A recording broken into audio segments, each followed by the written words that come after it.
నేను రాఖీ చేయడానికి ఈరోజు ఉలన్స్ యూస్ చేస్తున్నాను. మరియు ఇది మన ఓల్డ్ది ఈ జ్యువెలరీ బాక్సెస్ ఉంటాయి కదా, దాంట్లో వెల్వెట్ క్లాత్ ఉంటుంది కదండి, ఆ వెల్వెట్ క్లాత్ తీసుకున్నాను నేను. మళ్ళా పాత వెడ్డింగ్ కార్డ్బోర్డు చూడండి. నేను ఉలన్ని 3 లేయర్స్ తీసుకొని ఇలాగా బీట్ చేసి పెట్టాను. 3 కలర్స్ తీసుకున్నా, blue, cream, biscuit colour. Next దీనికి డెకరేషన్ చేయడానికి నేను సిల్క్ థ్రెడ్ని వైండ్ చేసి తీసి పెట్టుకుంటాను. చూసారా, ఇలాగా పాపప్ లాంటిది ఒకటి చేస్తాను నేను. దీనికి ఇలాగ అటాచ్ చేసి స్టిచ్ చేస్తాను నేను. స్టిచ్ చేసి దానికి కావాల్సినట్టు ఏమన్నా డెకరేషన్ చేసి చూపిస్తాను మీకు కదా. ఉలన్ని వైండ్ చేశాను. ఆ వైండ్ చేసిన తర్వాత ఇలాగా ఒక ఫ్లవర్ టైప్లో చేశాను.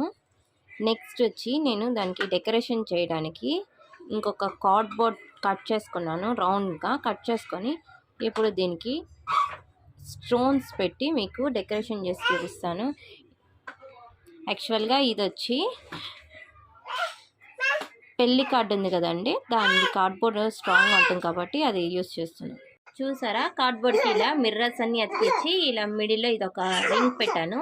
ఇంకా ఇక్కడంతా స్టోన్స్ పెట్టి మీకు చూపిస్తాను. దాని తర్వాత ఇక్కడ మనం ముందుగా బేస్ చేసుకున్నాం కదండి, ఆ బేస్కి ఎలా పెడతానో చెక్ చేసి చూపిస్తాను. చూసారా, మనం ఇంట్లో ఉన్న దాంతోనే ఈజీగా ఎలా చేసుకున్నాము రాఖీ. నేను ఇంకా మీకు 2 వెరైటీస్ చూపిస్తాను ఇందులోనే. ఒకటి సిల్క్ థ్రెడ్తో, ఒకటి స్పాంజ్ది ఇది షీట్ వస్తుంది కదండి, ఆ షీట్తో చూపిస్తాను.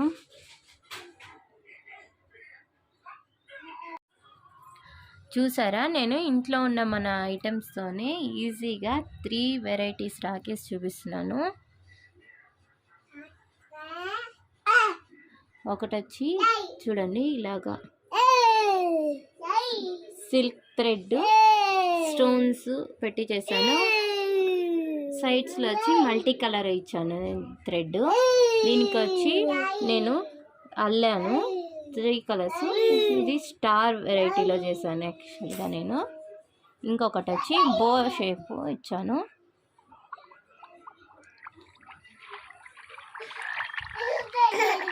ప్లీజ్ లైక్ చేయండి, షేర్ చేయండి, సబ్స్క్రైబ్ చేసుకోండి.